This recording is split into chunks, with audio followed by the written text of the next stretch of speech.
Morris बेरजोल्ट एक अंधेरे केव में वो एक ऐसे पोजीशन में फंसा हुआ है जहाँ से बाहर निकलना बहुत मुश्किल है। यहाँ पर सिर्फ उसके पैर ही काम कर रहे हैं और उसके दोनों हाथ यूजलेस पोजीशन में फंसे हुए हैं। वो दर्द में बहुत ज्यादा चिल्ला भी रहा है, लेकिन उसकी आवाज उस केव के बाहर तक नहीं पहुँच रही। यहाँ तक कि रेस्क्यूअर के लिए भी उसे ढूंढना बहुत मुश्किल है। उसका सारा का सारा ब्लड उसके सिर की तरफ सर्कुलेट हो रहा है और अब धीरे धीरे उसके बचने की उम्मीद छूट रही है। लेकिन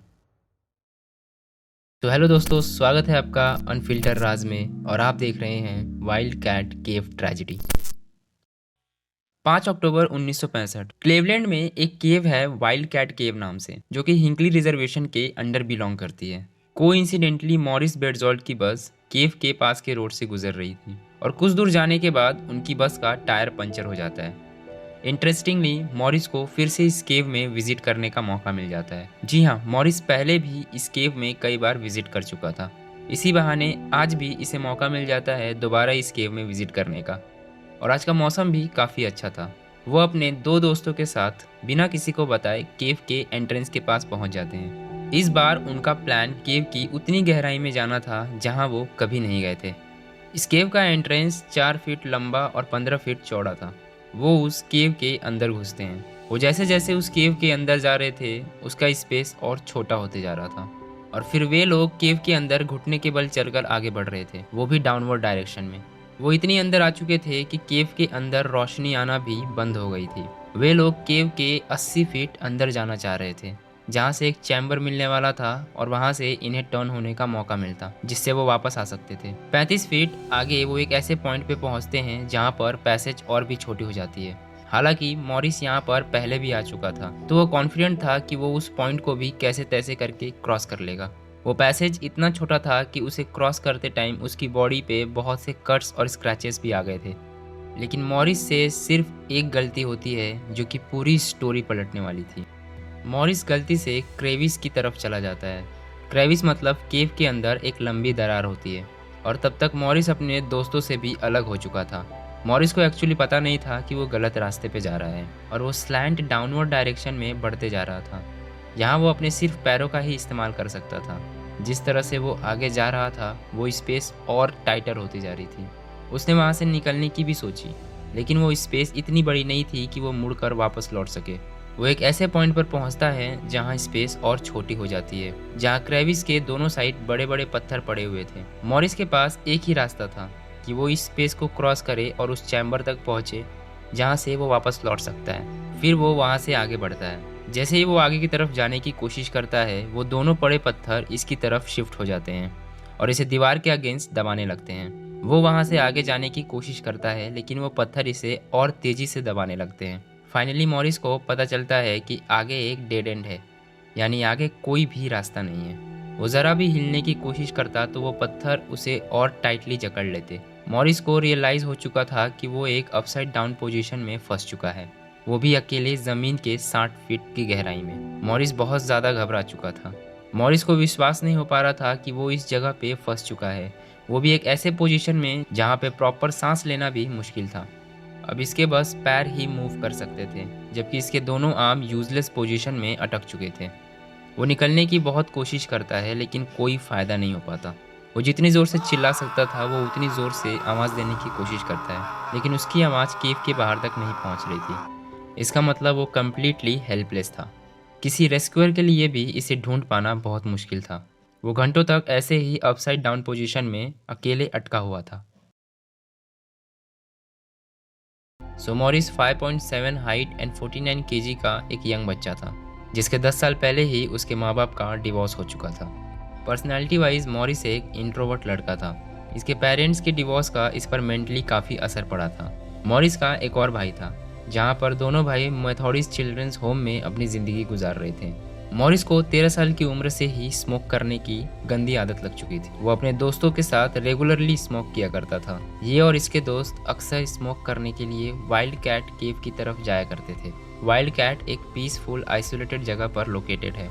ओवर द ईयर्स ये प्लेस क्रिमिनल्स के छुपने के लिए बेस्ट हाइडिंग प्लेस थी। 19th सेंचुरी में चोर और स्लेव वो भी इसी जगह को अपना ठिकाना बनाया करते थे। हालांकि मॉरिस और इसके दोस्त यहाँ रेगुलरली स्मोक करने आया करते थे। सो मॉरिस को अंदर गए 2 घंटे बीत चुके थे, जहाँ से बाहर आने का कोई रास्ता नहीं दिख रहा था। जब दोनों दोस्तों को घबराहट होने लगी कि मॉरिस अभी तक बाहर नहीं आया, वो जाकर बस में अपने टीचर को बताते हैं। उन 3 टीचर में से एक टीचर दौड़कर उस केव के पास आते हैं। मॉरिस को ढूंढने के लिए वो टीचर उस केव के अंदर जाते हैं। हालांकि उनमें से एक टीचर की हाइट और weight same to same Morris की तरह थी, जिससे उन्हें मॉरिस को केव में ढूंढने में आसानी हो रही थी। लेकिन उस केव में मल्टीपल छोटे छोटे पैसेज और क्रेविस थे, लेकिन फिर भी वो सेफली थोड़ी गहराई में जाने की कोशिश करते हैं। लेकिन मॉरिस को उस अंधेरे केव में ढूंढना बहुत मुश्किल था। एक क्रेविस थी जहां मॉरिस के चिल्लाने की आवाज़ कंटिन्यू आ रही थी। वो टीचर उस आवाज़ का पीछा करते हुए उस क्रेविस में घुसते हैं। हालांकि वो मॉरिस के सिर्फ पैर देख पा रहे थे और मॉरिस कंटिन्यू उस केव में चिल्लाया जा रहा था। वो टीचर भी मॉरिस के उतना क्लोज नहीं जा पा रहे थे, क्योंकि क्रेविस इस पॉइंट पे बहुत ज़्यादा नैरो हो चुकी थी। वो सिर्फ मॉरिस के 10 फीट की दूरी तक ही पहुंच सकते थे। उन्होंने मॉरिस को निकालने के लिए अपने बेल्ट में लूप बनाकर उसके पैरों में फंसाकर उसे खींचने की भी कोशिश की, लेकिन उसे खींचते समय बेल्ट भी टूट जाती है। मजबूरन वे टीचर फायर फाइटर की एक टीम को बुलाते हैं। फायर फाइटर की टीम तुरंत उस केव के पास पहुंचती है और अपना काम शुरू करती है। उनका प्लान था कि सबसे पहले मॉरिस को कंफर्टेबल करना ज़रूरी है। उसे कॉन्शियस रखना भी बहुत ज़्यादा ज़रूरी है, क्योंकि अगर वो अनकॉन्शियस हुआ तो उसे बाहर निकालना बहुत मुश्किल हो जाएगा। इसलिए वो एक पर्सन को उसके पास भेजते हैं ताकि वो उससे बातचीत करता रहे। उनके पास मॉरिस को बचाने के लिए सिर्फ 2 ऑप्शन थे। पहले तो मॉरिस को रस्सी से खींचकर बाहर निकाला जाए और दूसरा केव के ऊपर ड्रिल करके एक नई होल बनाई जाए। लेकिन दूसरा ऑप्शन सबसे बेकार ऑप्शन था, क्योंकि अगर वो ड्रिल करते तो पूरी केव कोलैप्स हो सकती थी। फिलहाल के लिए वो केव में जगह जगह पर लाइट बल्ब्स लगा देते हैं, जहाँ पर अंदर थोड़ी रोशनी हो जाए, और साथ ही साथ वे लोग अंदर हीटर भी लगाते हैं जिससे मॉरिस को गर्माहट मिले, और साथ ही साथ एक ऑक्सीजन पाइप भी लगाते हैं ताकि मॉरिस तक ऑक्सीजन पहुँचता रहे। अब शाम के 6 बज चुके थे।